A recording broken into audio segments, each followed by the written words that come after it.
Cribs, welcome to my mansion.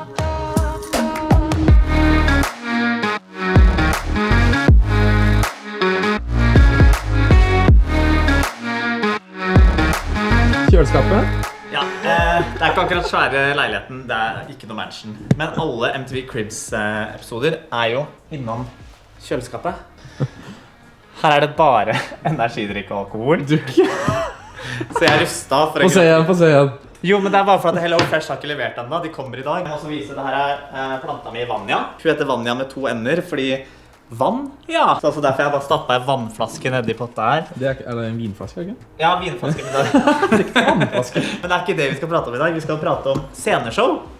Fordi jeg tenkte, jeg glemmer alltid om jeg skal se på deg eller se i kamera. Tenker jeg se på deg. Se på meg, det er det de gjør i USA på sånne vlogs. Ja. Det er som regel jeg som gjør sceneshowene våre. Så jeg tenkte jeg skulle vise litt sånn prosessen med å komme dit vi skal på scenen om noen få dager. Det starter alltid med en strektegning. Så sommeren 2020, når vi er i studio for å spille inn julelåt eller julealbum, så har jeg en drøm. Jeg drømmer, og så kommer jeg i studio og sier til Ulrikke bare faen, jeg drømte i natt. Det er et åpningsshowet vårt. Det bare starter sånn rolig. Starter vi original-attention, og så plutselig bare og så går vi inn i remixen, og så er det noen som bare napper av deg kjolen, og så bare wow! Og Ulrikke ser på meg bare, men det er akkurat det vi gjør. Så da når NRK ringer noen måneder senere og sier ja, er dere klar for åpningsnummer? Så sier jeg bare ja, jeg har planen klar. Det her er da Ulrikke, og så har vi strykere her. Det her sceneshowet har jeg slitt skikkelig med, fordi jeg tror det betyr så jævlig mye i år. Både på grunn av låta, men også fordi at man er tilbake igjen, gjør comeback. Det er skummelt fordi at man har vunnet før. Man føler at det kreves mye fra noen som har vært med før da. Sleng på toppen av det igjen budsjettutfordringene til NRK. Her hadde vi, ja se her ja. Her har vi da flotte Ulrikke.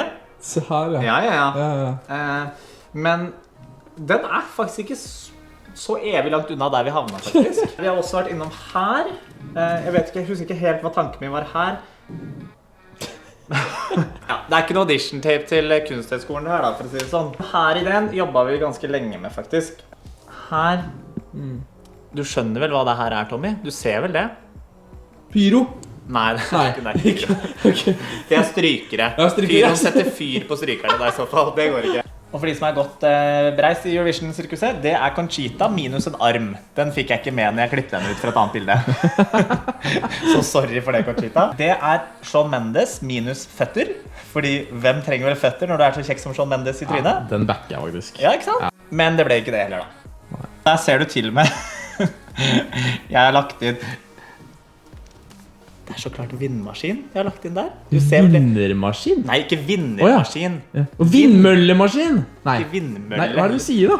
Du er så noob når det kommer til Grand Prix. Så poenget er at alt starter med en strektegning. Hva vi ender opp med, må folk vente og se til lørdag. Jeg vil bare få lov til å si at jeg vet det. Det ligger pyro i låta. Det skulle vært pyroregn. Man hører det, men det blir ikke pyroregn. Vi skal teste ut en annen ting vi kanskje kan gjøre i stedet for pyroregn. Bare vent og se. Det som er veldig kjipt, det er jo litt et stramt budsjett i NRK om dagen. De har fått beskjed om å spare mange millioner, så det gjør at det blir ikke noe pyro. Det er kjipt. Kjipt, ja! Vi har jo tydeligvis gjort en hel låt basert på pyro. Vet du ikke da? Hun vet det, men hun vet ikke at jeg har et alternativ. Fordi jeg tenker vi må være kreative her, ikke sant, Tommy? Nå skal vi på butikken og handle og gjøre et lite eksperiment. Nå er vi i riktig område. Hva er det vi egentlig leter etter? Jeg skal ha stålull. Ja. Det tror jeg er riktig. Jeg tror det her er løsningen av oss. Nå skal jeg forske og se om det her er et alternativ. Veldig kjedelig når vi ser oss blitt avvist. Ja, det er sånn. Går ikke så bra, Dan. Jeg vil ha pyro. Så får vi se hva Ulrikke sier om da. Gutten har en plan! Vi skal ha pyro. Hvem er egentlig mest gira på pyro av dere to? Altså, Du er gira på pyro du også. føler jeg må ha pyro. Jeg har sagt meg villig til å bli tent på. Men se for dere det her. Vi lager en sånn tettsittende sånn der bodysuit, ikke sant? Og så tenner vi nede på hælen, og så bare... It's a no. Ja, men jeg må få fyr på den først.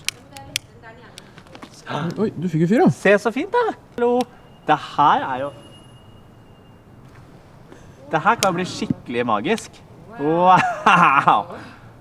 Ja, det kunne vært litt sånn pyroregn da. Ja. Det regner jo ikke.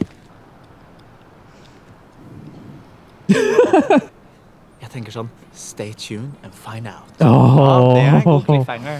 Den er god. Hun er så overbevist om at det her går fint, så bare følg med.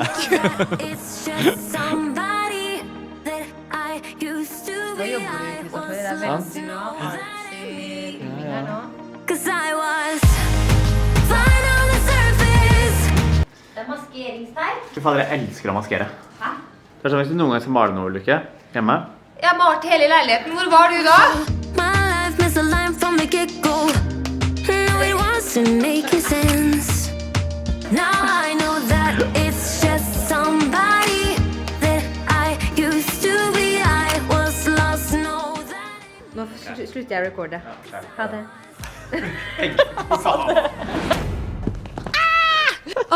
I dag er det tirsdag. I dag er vi på NRK, og vi skal ha koreografiprøve. Vi skal møte... Men det er jo kanskje hemmelig hvem vi skal møte. Jeg synes det kan være med, for det kommer ikke være så mange som ser den videoen før lørdag. Nå må dere motbevise meg at det er skikkelig mange som skal se den videoen her. Men vi skal møte strykerne for første gang, fordi vi skal selvfølgelig ha strykere med. Og det siste halvannen døgnet har vært helt insane. Fordi låten kom jo natt til mandag, og etter det så har det har tatt helt av. Låten er nå streamet 90 000 ganger på Spotify, og videoen har liksom 500 kommentarer på YouTube, og det bare... Vi satt jo klare live midnatt for å chatte med, liksom. Og vanligvis når jeg og Kristoffer slipper noe på YouTube, så er det kanskje 30-40 stykker som sitter live og chatter med oss. Det var 900 stykker som satt der. La oss se på noen av de klippene som dere filmet hjemme hos deg når du... Ja, se nå. Ok. Ja.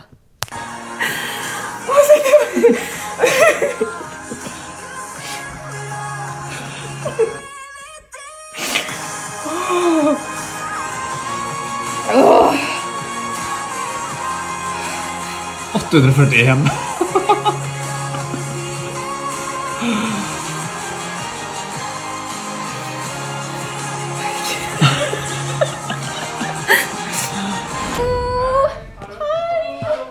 Lykke koselig. Hei, lykke koselig. Och sen smila till Ulrika som blir trygg och glad. Hva gjør vi masse sånn her? Hva er det på live? Ja. Få igång publiken, inte sant? Godt ikke å spille på den tv. En vente nå. Och nu ser vi där! I'm terrified. Cause if there's nothing left of you and me, there's nothing left of me. You said this love would never die, but now there's nothing left and honestly you said. Er det mulig å holde buen i samme hånd som... Jeg bare lurer på om det blir... Klappen, ja. Vet du vad jag dessutom? Snur den og holder den nedover. Ja, det går også. Sånn. Det är faktiskt det är ja. Så blir det å ta... Det er det fint. Det er, altså, hvis det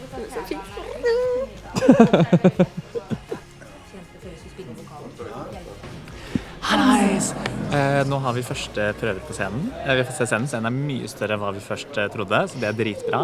Så nå driver vi litt med å justere litt hvor folk skal stå, hvordan ting skal bli. Det er bare den første testprøvene. Det er på fredag, altså i dag når du ser denne episoden, at de ordentlige prøvene skjer.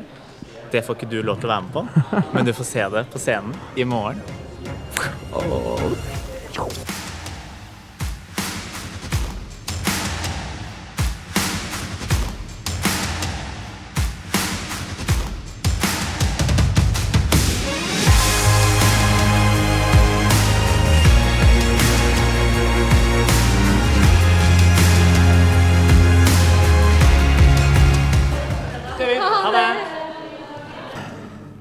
Er det her den verste dagen, eller?